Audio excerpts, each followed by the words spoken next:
Good day, everybody. My name is André Groenewald. I'm the South African ambassador to Ukraine, Armenia, Georgia, and Moldova. One of the most important priorities for the South African embassy is that we need to build stronger economic and commercial linkages and relations between South Africa and countries of accreditation. We do this through working with the Ministries of Foreign Affairs, but also with the economic ministries. We also work very closely with the chambers, and the Chamber of Commerce and Industry in Ukraine has been a very valuable partner in this process. And I would like to commend the president of the UCCI, Mr. Chisikov, and his staff for the work that they have been doing and the energy that they have been putting in making sure that we all reach our objectives.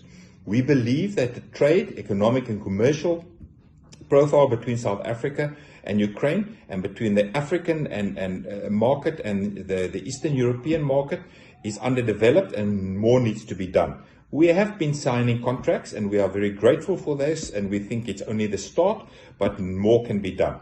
One of the things that we hoped would really stimulate the growth was a delegation, a high-level delegation that we arranged for middle April. This delegation, this trade delegation, was supposed to be led by the Ministry of Economic Development, Trade and Agriculture of Ukraine, as well as the Ukrainian Chamber of Commerce and Industry.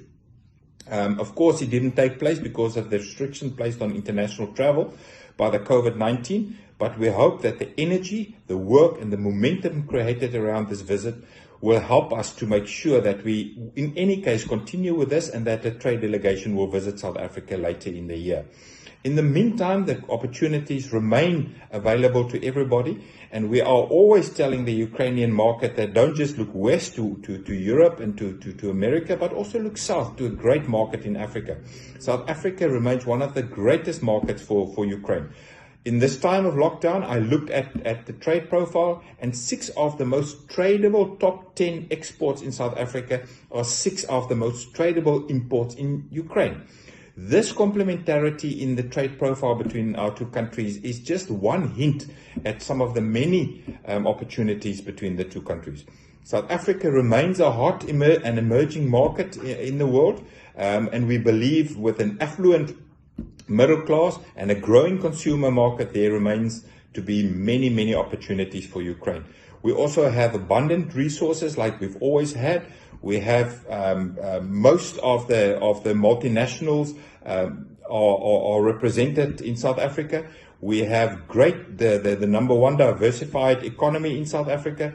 We have world-class infrastructure and logistics. We also have excellent commercial and banking services. We have access to markets. In 2018, African countries signed the Common Free Trade Agreement, which links a market of 1 billion people and a GDP of 2.6 trillion US dollars into one market that is available to Ukraine. And of course, we have a tradable labor force as well as excellent quality of life should you choose to live in South Africa and use South Africa as your footstep into these markets. We also believe that South Africa and Ukraine is not that far apart. If you look at the biggest port in South Africa, Durban, is very close to the Black Sea. In fact, it's closer than Cape Town to some of the big ports in Western Europe. So we are open for business. There's opportunities, and we just need to make sure that we take advantage of these opportunities. So the embassy is ready to work with you to make sure that you develop your strategy to enter these markets. And should you choose to go through the Chamber of Commerce, they will be getting in contact with us. So my final words is South Africa is open for business, and let's do business. Thank you very much.